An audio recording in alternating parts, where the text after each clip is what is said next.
And dating back to your aircraft transaction days, you worked with management companies very differently than you did the last couple of years being within the walls. Exactly. How has your perspective changed on what a good management company looks like?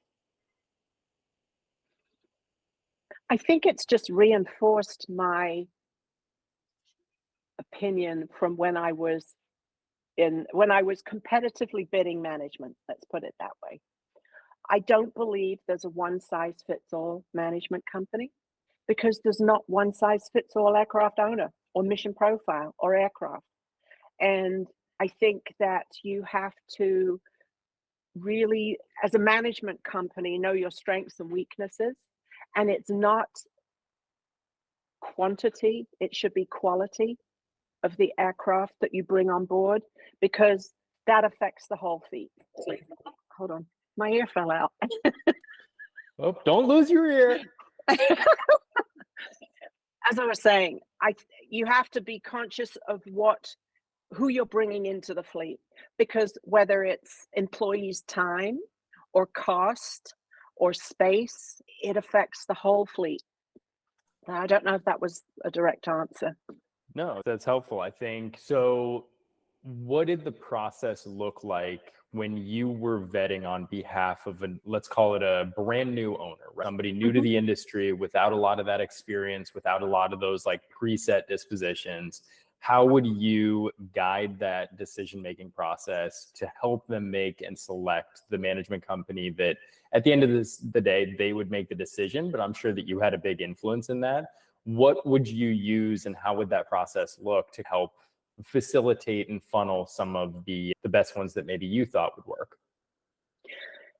I think even when buying an airplane, the first thing somebody has to know is the mission profile. Why are you buying the airplane? Where are you going? What's important to you, the range or the comfort?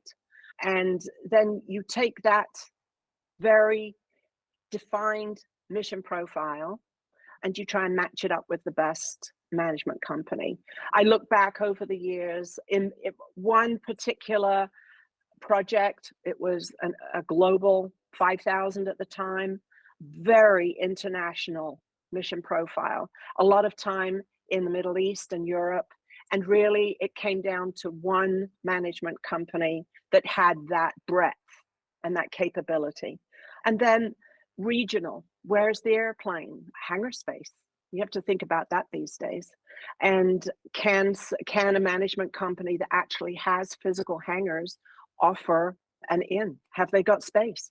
That's a very important factor right now, is hangar space and crew members, crewing. How is a management company keeping up with the pilot shortage? It's not just pilots, it's maintenance as well. And I'm never going to forget the cabin. So it's a matter of who can best support a specific mission profile. Yeah, that was going to be another question we talked about.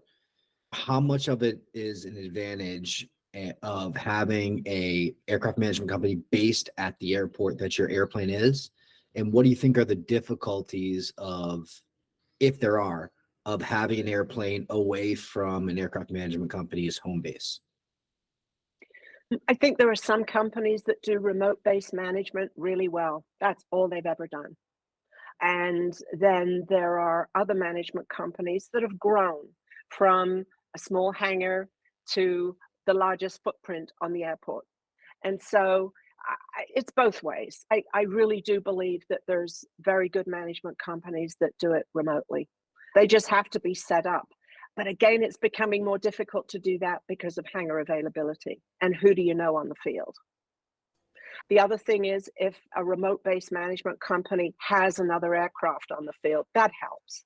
It's having footprint, boots on the ground, somebody there that knows who they need to speak to.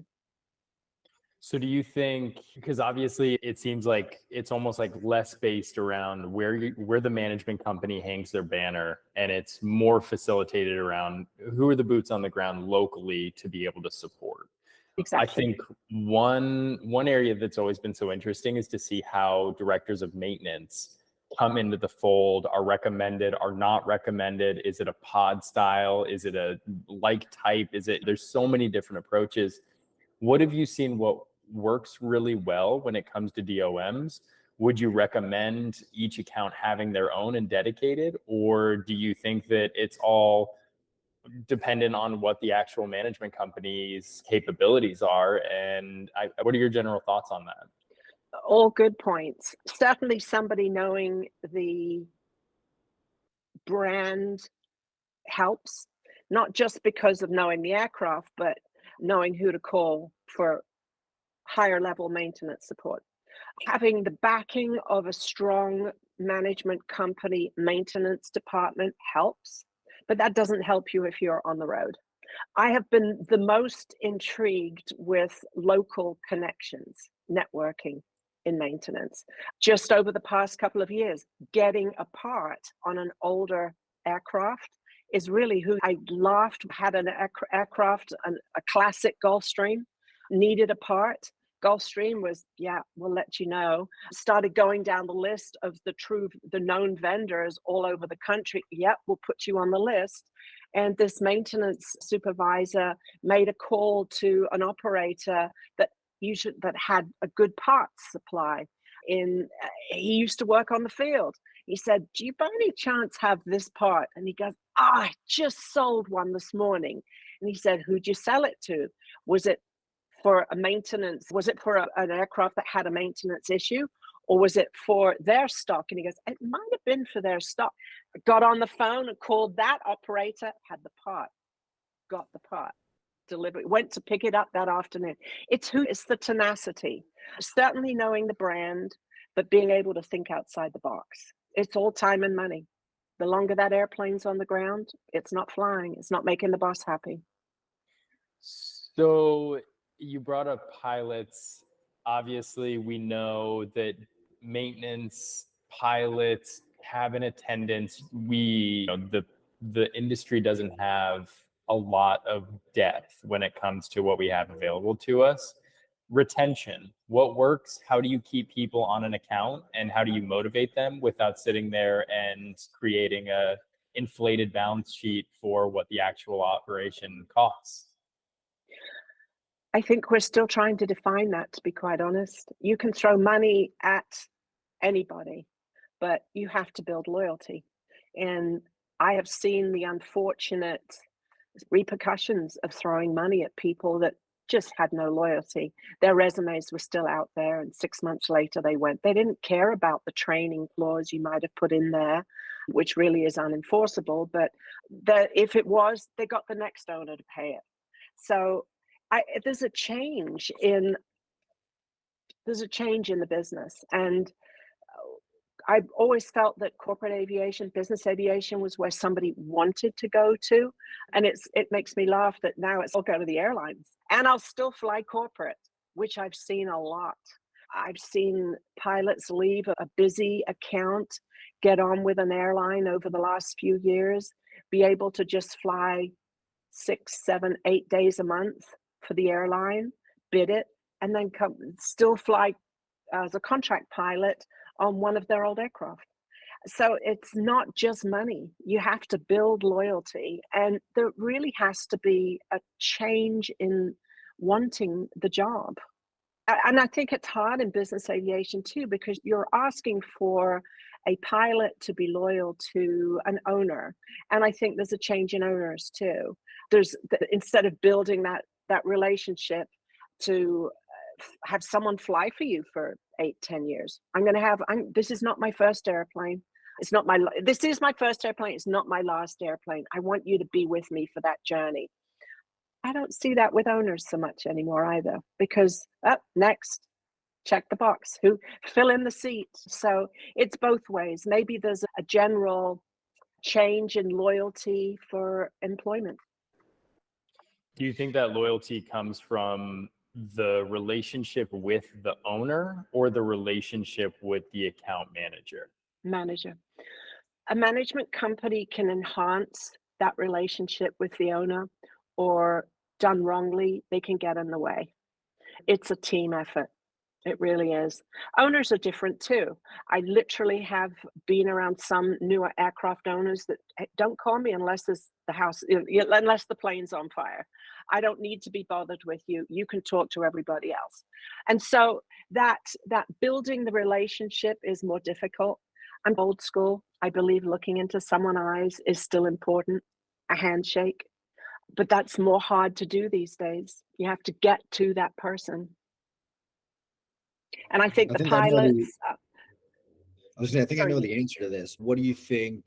Do you think pooling pilots is going to be a better solution of in an airplane management company has a few like type airplanes? Do you think pooling pilots will be that fix to some of this issues? And when you're pooling pilots, do you think that is going to hurt service or operation of the airplane? you just have to be careful and consider the mission. Go back to the mission profile again. I think there are certainly some aircraft owners that doesn't matter, fill the seat. Maybe one familiar face, and then I don't know who's in the right seat, but doesn't matter. And that's not going to change the service. But I think there are still some people that want to see familiarity. I think it has to be carefully done. Additional days off on a pilot's requirement these days. You definitely have to have extra pilots around. If you are associated with a management company and you can use somebody else's crew, that's definitely an advantage. And there are, of course, contract pilots who can support. But yeah, pooling pilots is an idea. And I think the larger management companies can do that with the permission of the aircraft owners. And I can't tell, and you're gonna have to correct me if I'm wrong, and maybe it's just based off of your previous experience kind of being on the aircraft management side. I think I know your answer to this, but who does it better? Large, more corporate management companies, or smaller mom and pop kind of customizable local management companies? And I know you're going to say it depends on the owner, it depends on the It mission, it depends on depends. the airplane. But if you were recommending for, let's call it somebody who they've owned an airplane before, they get it, they understand it, everything else. If you compare apples to apples on, they have resources, maybe they have one airplane of like type instead of six or something like that. Where do you kind of weight that? Again, there's not one aircraft management company or type that does it better. It's all specific, account specific. I definitely think there's a place for a very personal small management company that an owner will know the name of the guy that pumps the fuel. If he gets there early, oh, I've seen him for years, walking through the lobby, a relationship, somebody who will take their car. And the fact that you can call the company owner, the management company owner, you have their cell phone number. You don't have to go through 8 layers. And again, where is the airplane located? Being with a big management company and they don't have another airplane in the state or for miles, that is no benefit. The fuel benefits, the cost savings, bulk fuel, insurance, training. I think smaller management companies can be tenacious and still get those discounts. The large buying power, the fact that your friend's airplane is with a management company, that can be the smallest influence. Yeah, my friend's been there for years. I'm going there too. But I can't give you a straight answer on that because it really does depend on so many factors: location, type of aircraft, experience, and really all boils down to that mission profile again, and really thinking about what's going to be best long term. It's a shame. I Sorry, just wish that you Austin. were a little bit more customer centric and focused on the exact scenario because you are so detailed in that. That was going to be my guess, is you weren't going It's to all have an about the answer. people. Yeah, it's all about the people. And I've said this before in many conversations. We put so much emphasis on the airplane. This is an airplane business. Actually, no, it's a people business. If you don't make the people happy, it doesn't matter. And that can be whether you're buying a plane, operating an airplane, flying the plane. It's a people business, and you have to be good at people. So with all of your experience, I don't even want to guess on how many monthly management statements you have reviewed over the last couple of years. If somebody were to be looking and reviewing their current management company, right? It's a very ambiguous experience. Are they doing a good job? Are they fiscally responsible? Are they not? Crew retention, all of these things we're talking about. What have you typically found may be overlooked or incorrect on monthly statements that may be a good place for somebody to look to start to catch something that could lead to a bigger question or a bigger solution for an owner and their experience? I think that term monthly management statement is wrong, because when you are flying a trip, it doesn't all come in the next month. You add the international component onto that, and you could be waiting 3 months for an invoice to come in. And I think that is an easy area for things to slip through. They just get a bill comes in, it gets assigned, and there's really, from both sides, I think perhaps an accounting department isn't looking at the whole trip costs and invoicing.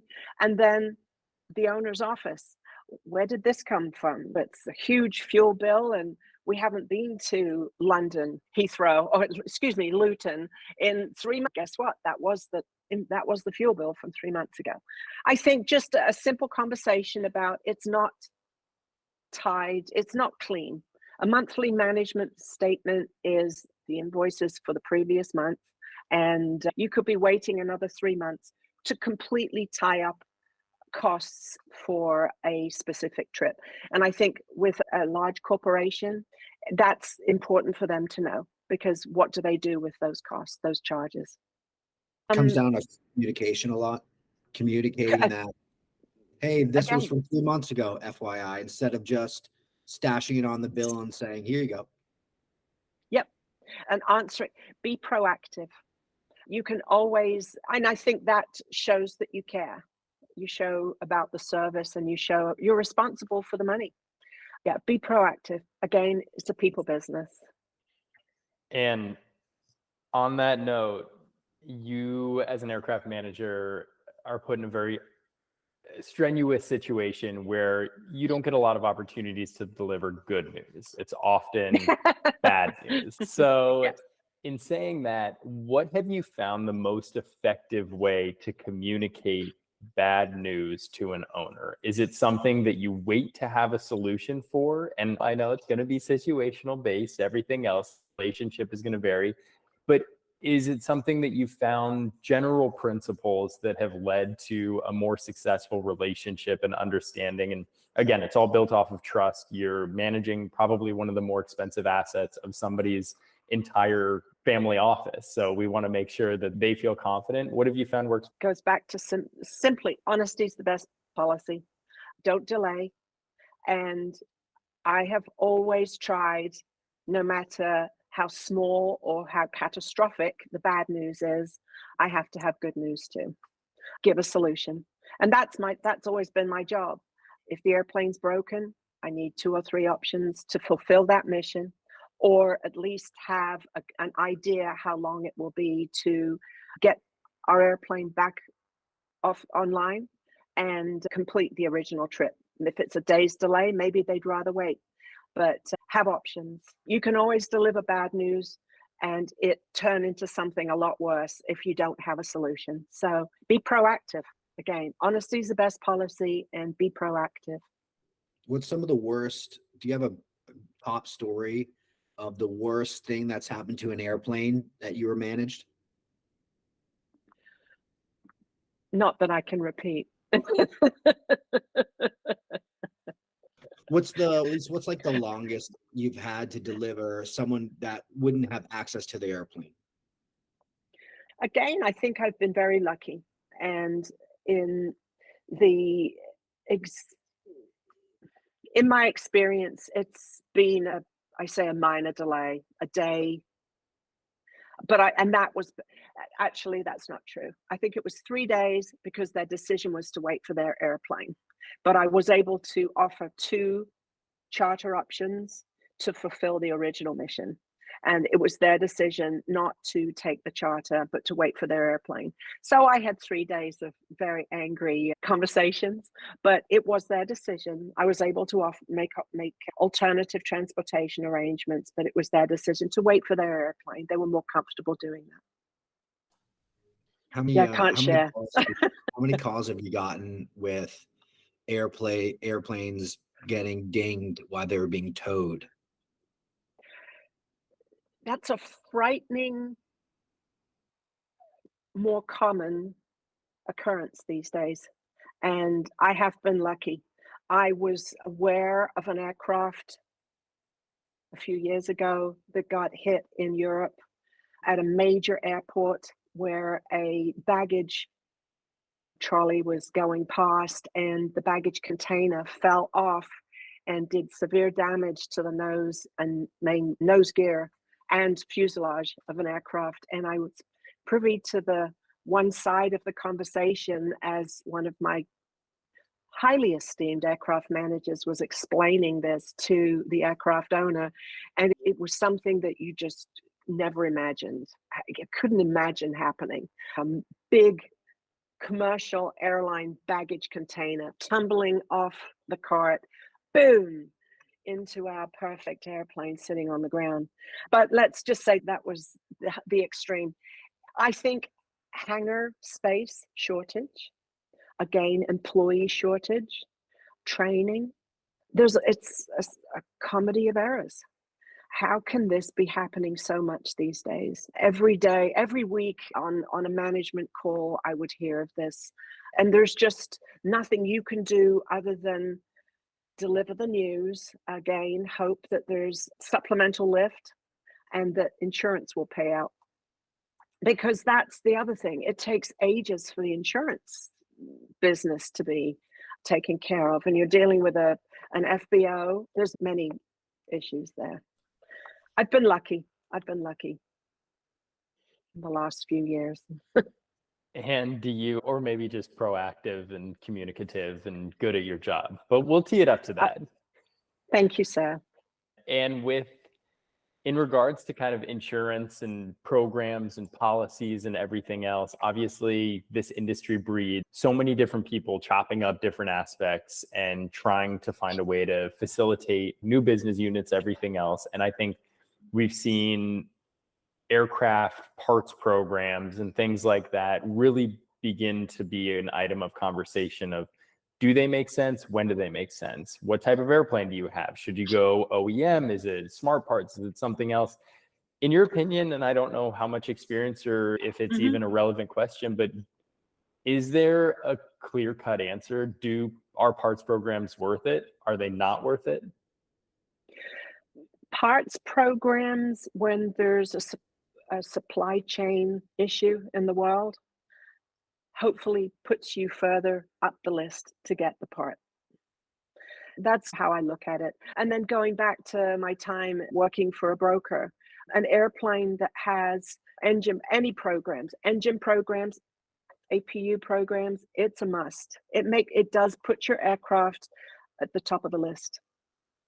And then individual specific parts programs, it's customer preference, but I do have to think that it gives you some type of priority to get a part from the manufacturer. Dan's sleepy. Such a good point. I think yawn when I'm like thinking of a lot of things. It makes me yawn. So sorry, I'm boring you. No, I've got a lot of questions. So I've heard that there's an hour amount that if you're flying these airplanes a mass amount of hours and maybe to generate revenue, but maybe not, maybe you're just corporation wise, you're flying at a massive amount of hours. At some point, some of these programs get too expensive and you can operate these at a lower cost. Or the other thing that I've been told or I've heard about is if maybe the airplane is nearing to this end of life, and right. if you may be the last owner of this airplane, if any G3 owners are hearing this, maybe even G4 owners. So sad. does that get a point to, hey, when we look at financially, this airplane, maybe it's got 5 years left. Financially, maybe it doesn't make sense, right? I'd agree with that. I would. And the other thing is pay now or pay later. What do you need? And again, I think it's availability of parts, and especially in the aging fleet, who gets priority? When you were buying airplanes, how much was that a big issue? Like looking at an airplane, its age and its parts, and I'm assuming that's continued, and even now we're looking at airplanes that aren't manufactured anymore. How does Yes. that play into a buying decision when purchasing an airplane? Again, it's just an honest conversation with the buyer. And I use that phrase, pay now or pay later. You may get a very cheap airplane, but it is going to cost you more to operate it. And a catastrophic or a major maintenance event is going to cost so much. So it's cheap to get the airplane, but it's going to be very expensive to operate it. But there again, you're paying, and then you go to the other extreme. You're paying a lot of money for a new airplane, but there are warranties, and take advantage of all of that. Go back to an older aircraft. Some aircraft have parts that come with it. So you look at the whole big picture, and what do you need the airplane for? What's your mission profile? Again, are you going to fly the airplane a lot? And again, an aircraft at the end of its life, and you're going to fly it a lot, you're going to break the airplane a lot. It's six of one, half a dozen of the other. That wasn't a What have you straight seen answer, sorry. What have you seen the most hours in a year on an airplane that you've looked or seen? Oh, up close to 900 hours. Yep, a lot of users. And I look back on when I first started in the business, and even with a new aircraft or an older aircraft at that time, the buyers were major corporations or high net worth individuals, and it really was access to a limited number of people. And I'm pleased to see that maybe it took into the 2000s for owners to allow access to other individuals in management or business partners. But aircraft are meant to fly. They're not meant to sit on the ground. And it was good to see that start. And now you've got a lot more people accessing airplanes. The Royal Barge is no longer, and aircraft don't sit in hangars as much. So I'd like to think that they fly better when they're used as they should be. But no, I've seen an aircraft way up 900 hours, not for a while, but not recently. And in terms, obviously, seeing the industry over a course of time where you really have seen the transition of more of a new age aircraft owner, and then would have been more of a traditional corporate style account. What do you see? Who are the new buyers? Who's entering the space, and what's their use case?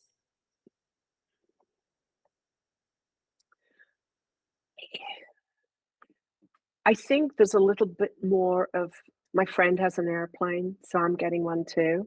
I've seen that more recently. The world is small too, and these airplanes go far. And going to Tahiti for the weekend, Bora Bora for a weekend, you can do that. And following their passion. I think one doesn't have to be behind a desk or in the city. You can work from Bora. I also don't know if there's a long-term loyalty in ownership either. That's something I question. And I think there were some people that got into aircraft during COVID because they couldn't fly on the airlines. They couldn't even charter. So buying an airplane, there was a glut of aircraft availability, not so much now, but certainly on the new ultra long range aircraft, there were people that got into airplanes that you kind of go, they have an airplane? So the loyalty factor too. Will they be in airplanes for 5 years? Will this be a one-off? Maybe. Whereas a major corporation, has to justify buying that airplane, making that investment. They're not the only ones. So the high net worth individuals that have bought airplanes over the last few years, I'd love to see them stay in it. I'm just not convinced yet. Do you What do you think think that's going to do to the whole airplane marketplace? The people that, correct me if I'm wrong, if we had a lot of people buying airplanes, call it over the last 2 years, maybe 3 years, really driven the cost of airplane ownership just to purchase up. It's also, there's some other things in the charter marketplace, but have you seen something like this before where you've got a lot of people buying airplanes, airplane values go up? Now we're coming into a market correction. And what have you seen in the past with the market correction, and what has that done to airplane values, airplane inventories? How does this played out before? You look at the market crash, there's when companies are struggling, there's always somebody who's making money. It's cyclical. So I'm not giving up on people have bought airplanes now. They maybe will sell them, but there's always buyers. They don't sit for long. It was astounding. So Do you think it's there's gonna be some good cyclical. opportunities coming up? Focus on the bad. Yeah, I do see that. And I'm always positive in that aspect. There's always a buyer. There is. And there's always sellers. You don't have to wait for something awful to happen. On the new aircraft side, I think the inventory is that you're back to waiting. You're waiting now for the new airplanes coming out. Can't wait to see the G700, and it's cyclical. There's always a buyer. I didn't answer your question. your experience being at more of a boutique style brokerage versus a large, if we take a Guardian, something like that, I feel like there's not a lot of clarity, as in everything in this industry, on what the best path is for selecting a broker for either a sale or an acquisition. Again, does it come down to the relationships and really Exactly. is that the biggest one, where it's like, who has the buyers, who is the sellers, and who can make that exchange the fastest, because it's all about the same? Without a doubt, it's absolutely the relationship and reputation. Again,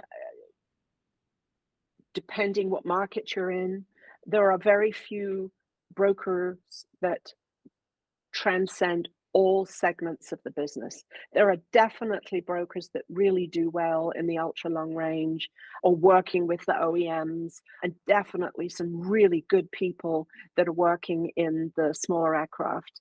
But it's the relationship, because these things don't happen overnight. You can literally work on a project for a year, from the search to focus. You go and look at the airplane, and then just buying it, the negotiations part of it, the maintenance side, any upgrades, interior work, and then, oh my gosh, finally you get to close and deliver it, and you've worked with the person for a year, 2 years maybe. So it's all about those relationships and understanding what they need, and what do they need in the interim. Can we help with supplemental lift so that they get to experience what it's going to be like when their airplane finally comes? So it's all about relationships. Again, it's a people business. It's not an airplane business. What's like and this is just me literally having very little exposure to it across my limited years, is like, how much paperwork and actual processing of the transaction does a broker manage? I'm almost trying to relate it to like people closing on a house, right? There's a 60-page whatever you've got to go through. But is it as simple as that? And they use some of these specialized folks, whether it's, if you're purchasing a Falcon, great, we're going to send it to Dassault, or we're going to get a rep here. They're going to really be the ones that take this on, and they're going to take this on. You've got an aviation attorney, and you've got all these people, and they facilitate and quarterback that? Or is it physically the broker managing? It is mostly that. It's building the team. There are certainly brokers that have experience in it, but you only take that experience to a certain level. There are tax accountants, there are aviation attorneys, there are really good technical teams to manage the aircraft through a pre-buy. A good broker offers introductions or quarterbacks, as you said, those relationships right down to the minute. But even the paperwork and working with the escrow agent, who running around getting all of that information, passing it on to the escrow agent, making sure that everything is in place 24 hours before so that the actual closing can happen. And then all of the other parts of it, especially working with a management company to make sure that at the point of sale, the management company can take the lead, because a management company is not hired until the owner has an airplane. So although some management companies may get involved, there's also a fine line of responsibility too. Do they want to be as involved? The owner doesn't own the airplane yet. Any recommendations they may take on, God forbid the deal should fall through, the management company has put in a lot of time and effort when actually the owner doesn't own the airplane. So a broker is very much managing those relationships right up until the moment. When do you think is the right time for somebody, prospective owner, to engage a management company in that process? Little things like crew, hangars come to mind. Yeah. And again, it's that commitment. How far in advance do you make a commitment when truthfully somebody can walk away from a deal at closing? That happened to me. That happened to me with a managed account, and the owner walked away and we had to unwind. Just in good faith, hiring crew. We did have a training slot.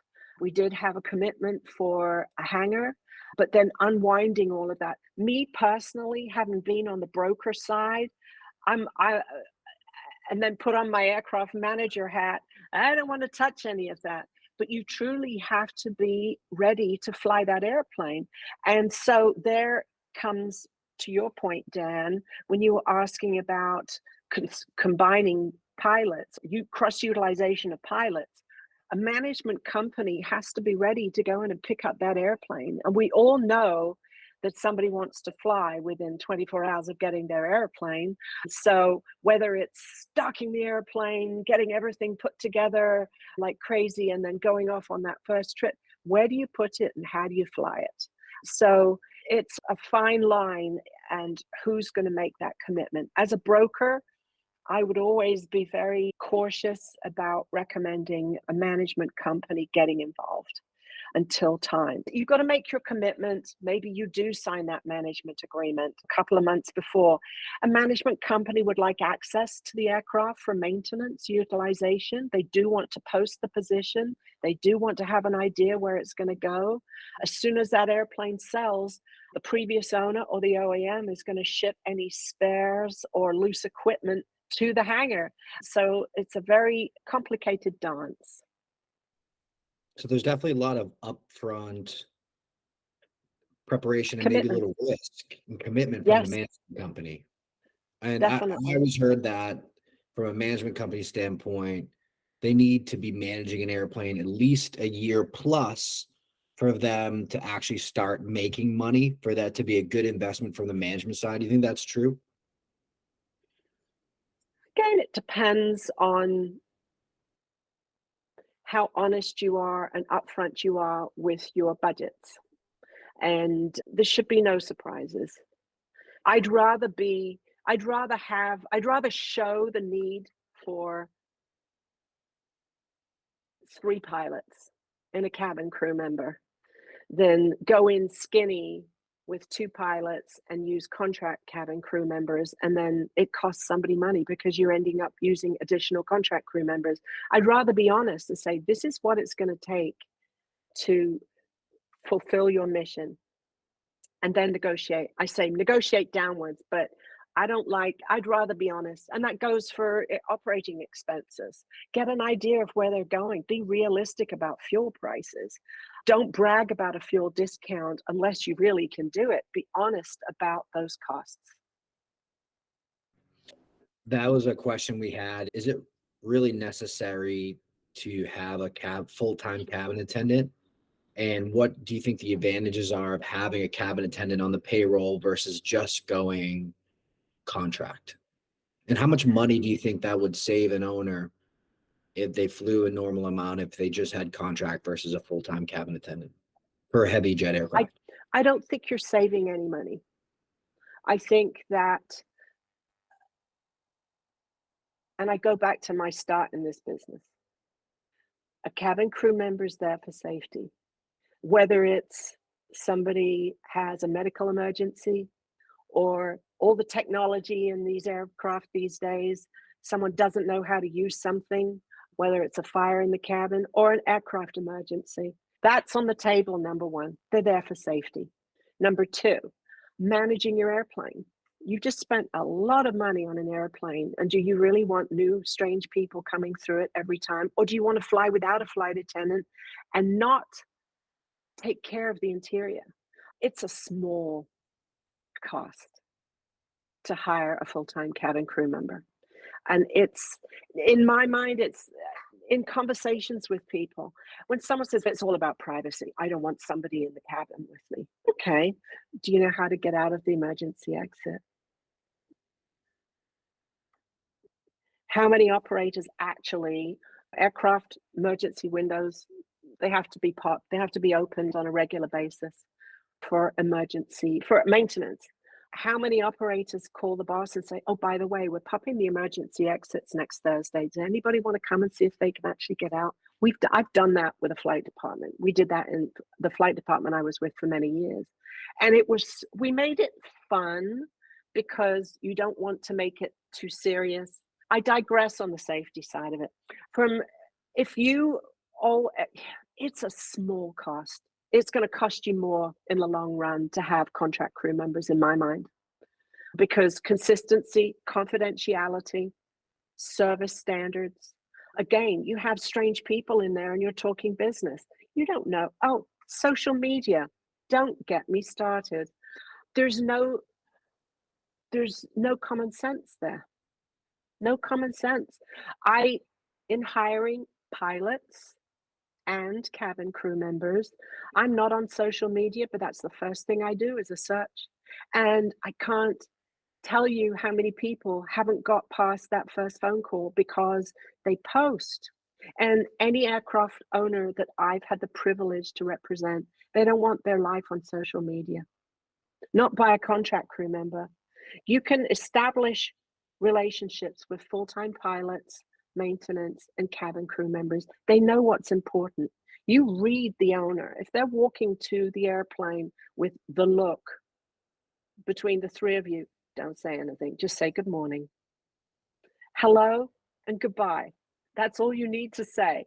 But there again, if they have children and they're rushing up to the stairs, you know that you should be there to help them up. And it's a relationship. It's an extension of family. It's very important. Full-time pilots as well. What's better to greet someone when they're leaving or when they're coming back? Pardon? What's better to greet an aircraft owner when they're leaving for a trip or when they're coming back for a trip? Depends if you know them. If this is vacation, it's a happy thing from beginning to end. If it's business, there's just a common standard. You don't need to go over the top. Unless you really know the purpose of the trip, some of this over the top welcome experience in the cabin blows my mind. You don't know if they're chartering to go to a funeral. You don't know if they're chartering to go visit a family member who's sick. And so you have this welcome, and I don't know, there should be a common standard, and just be wary that whether it's charter or an owner's trip, just have a common standard that is professional and warm, but not over the top. So that definitely happens. Oh, So yeah. you do have to protect the asset for sure. Absolutely. And again, I think it's crew synergy and understanding that it doesn't matter whether it's a charter or Part 91 or 135. It's security, confidentiality, never sharing who is on the airplane, and protecting that cabin. There are many owners that don't want their guests on board before they arrive. And that gets a little difficult when the guest is an important person and you have to guide them into the FBO or they sit in their car.